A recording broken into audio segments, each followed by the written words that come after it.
Hello guys, welcome back to the Fantasy Football series now with what I think should be my final draft. Final put together, that's what we're going for. This is a team. So let's talk through the decisions that I've made. Obviously Petrovic and Sells and my keepers now. I think you look at the full profile and you look at the fixtures coming up. Obviously Petrovic is going to most likely be wanting to be used in game weeks 2, 4 and 6 for me there within the first few games, maybe game week 9 as well. Sells on the other hand is going to be used in 1, 3, 5, 6, and then it does get a bit sticky after that, like for both of them. But that's big. You can easily make a change going into game weeks. But I think for the initial first 6 game weeks, this is a solid choice for me to have. Cheap goalkeeper, relatively cheap goalkeeper. It's 9.5 mil going on goalkeepers. I know some people have been looking at Dubrovka. I'm looking on goalkeepers and I'm going to price. Dubrovka, who's actually now injured with lack of match fitness. Well, not lack of match fitness. At 4 million, obviously people want to bring him in.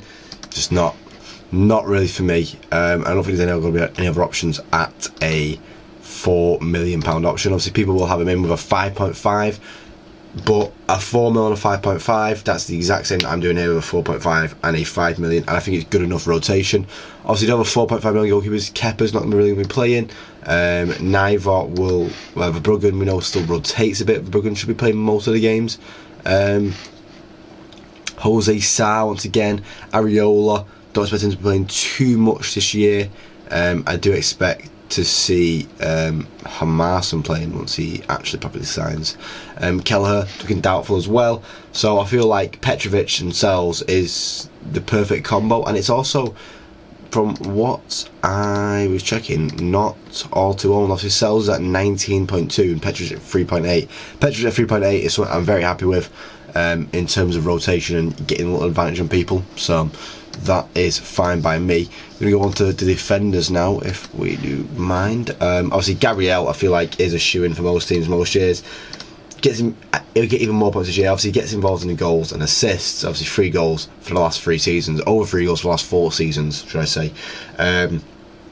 Not as obviously heavy on the goals as like a Vardy or something like that, who a lot of people have in their team, but there's rotation issues. We know Gabriel we're playing every week. The fixtures look okay, he looks usable for his games, and we know his defensive points we're going to be bringing up in that as well. Reece James next at 5.5 million, maybe a bit too much. I want Cucurella, but Cucurella is 6 million, and Reece James should be starting the games. Obviously started 12 games last year, not really had a season where he's managed to kick on and play loads, but hopefully this season he can work past his issues on that and actually get some game time on the pitch.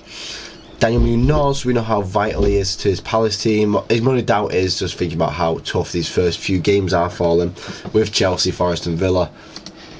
So that's my first doubt of don't want to keep him in the team. James Tarkowski is someone I'm very happy with. Usually I would be looking at having a Jordan Pickford in, but it's because of the new defensive point system this year. I'm happy to have Tarkowski in and test how that goes. And then Kanate, once again, usually with Liverpool you'd want one of the full-backs, but speaking of, I just feel like he gets involved in the defensive stuff more. It looks like Jeremy Frimpong will be the main right back, so potentially switch over to Frimpong, and that's my second doubt. On to the midfield, we have Adingra, who for his price at 5.5 million, I'm very happy with keeping him in the team. He's got some nice games to start off with. I think his first 5 games are a very good showcase of what he's capable of, so he can definitely stay in the team. Ahmad, I know we're playing as a right back, so might not be getting involved as much with the goals, and be rotating a lot more with Dalot and stuff like that. So high likely I might not want Dalot in the team. Salah, definitely want Salah for this game week. I know he had a bad game. I don't need to bring up Salah's stats. We know how good Salah is, and we know how much of an asset is. Obviously people will choose between Salah and Haaland. For now I'm having Salah, and I imagine I will drift into having a Haaland and switching out João Pedro or Bowen or even Sean Larson for Haaland to come into the team, because we know once he starts racking up points he can rack up the points.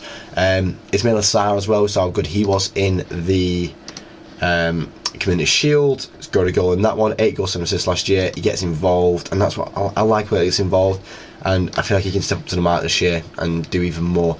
Estevao, maybe a bit of a rogue one with Estevao here. He's got another player that I'm not fully sold on, but he's had a really good pre-season. He looks the real deal.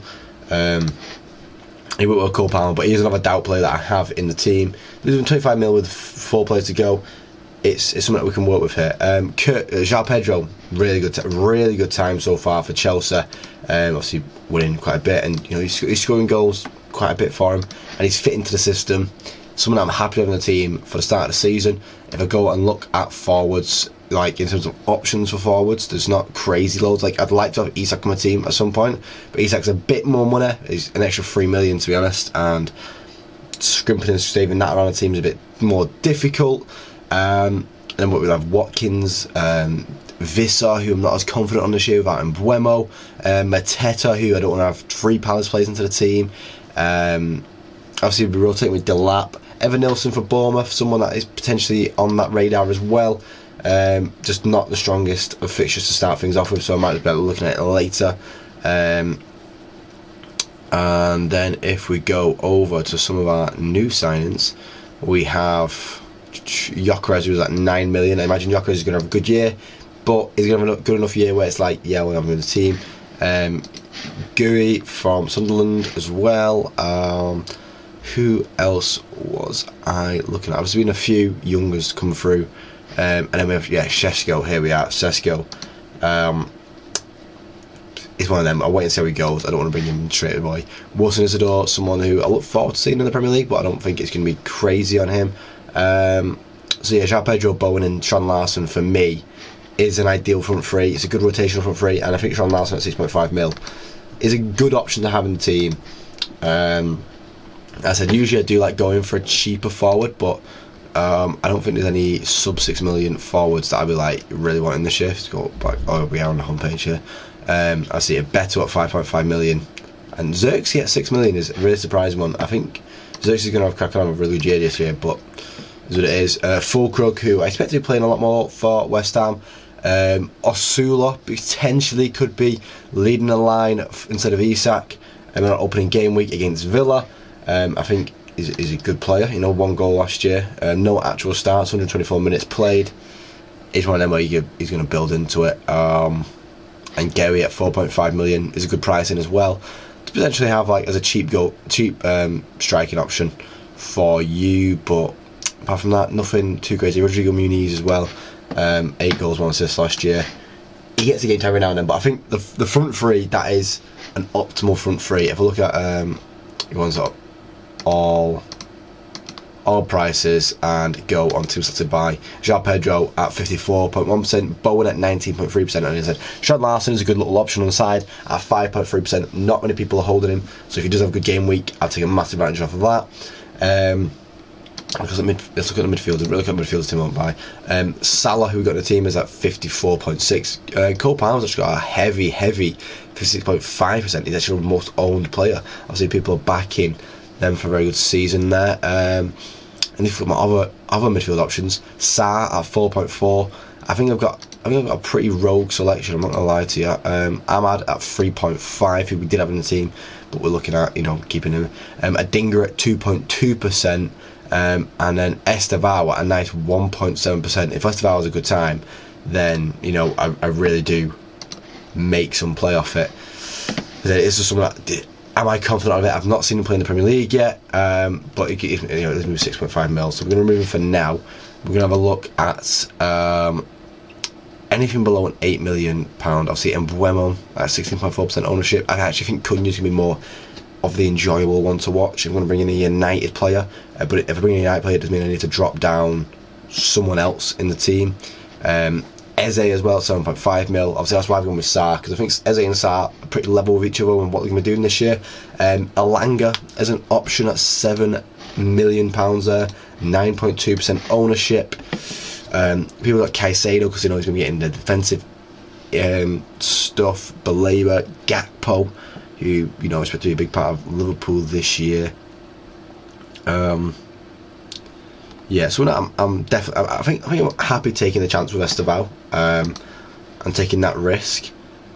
And it's just where I want to make. If I want to bring in, we're going to bring in Cunha for a sec, and it leaves me with the ability to have a 5. So who do I trust more, Munoz or Canate?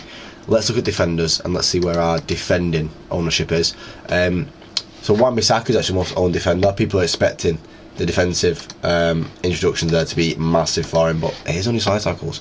Frimpong and Van Dijk very high. A lot of people got Ezri Konsa in for the year, but I just don't know how they're going to start the season without Emi Martinez in there as well. It's a bit shaky. Noria, a £6 million defender. Van der Ven at 20% ownership. I actually think Spurs can have a good year and crack on pretty well, and I think he gets involved enough. How much is Romero? If I scroll down, not people have Romero. What the hell? Yeah, that's very strange. Romero, 1.9% ownership, 5 mil. That's why he's a bit more expensive. But I do feel like he is bound more to a goal. One goal, 1 assist last year. Van der Ven. I feel like Van der Ven got more than that. Van der Ven. No, 0 goals, 2 assists with 3 goals the year before. And I feel like he'll be playing a lot more this year. Van der Ven could be a real good shout. Munoz is at a 9% ownership, and Kanate, I feel like it's going to be very low ownership. I'm not going to lie to you. Kanate sitting at a 2.9% ownership. I feel like bring back Kanate. The thing is, I don't have to bring back Kanate. I could easily keep Munoz out for now. I do like Munoz, but I just feel like the fixtures to start himself off with aren't the best defensively. Bringing Van der Ven, that was me £6 million for the final defender. Total points. Vardy also got the most points last year, and I feel like he's going to get more. I just don't think he's going to start 36 games again. I don't think he's got it in him this year. I think there's more rotational options. Kirkes, very good option. We know didn't place himself out there too much, and obviously Andy Robertson's still at the club. And Shimikas is as well, so there's plenty of rotation options at left back. I feel like if I'm going to go for someone in terms of a Liverpool defender that's not Kanate, it will be Frimpong, because I feel Frimpong, is going to get higher up the pitch and stuff like that. So yes, bring in Frimpong. Let's follow the masses on that one. Make the transfers. Yeah. Confirm the transfers. There we go. The team is ready, and it means I've got to make a decision as well on Van der Ven, because I think I want to start Van der Ven. Sarr can go third on the bench. Van der Ven can start over probably Reece James in the first game week. Reece James will be the first guy off the bench for me. Yeah, I mean, I'm triple captain in the first game week. We've got 2 now for the year.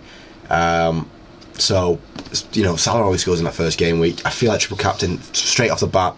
It's a good start to the year, and it kind of will make a balance for any of the rogue options I've got. I think I've got some rogue options in the team. Like, obviously, Frimpong I'm taking a chance on Frimpong. It's not rogue, but I am still taking a chance on someone who's not Premier League proven. Estevao, the same there. Cunha, new club. Adingra, new club. João Pedro, new club. So actually only 6 players in my starting 11 here were at the same club last year. 5 new additions to the team.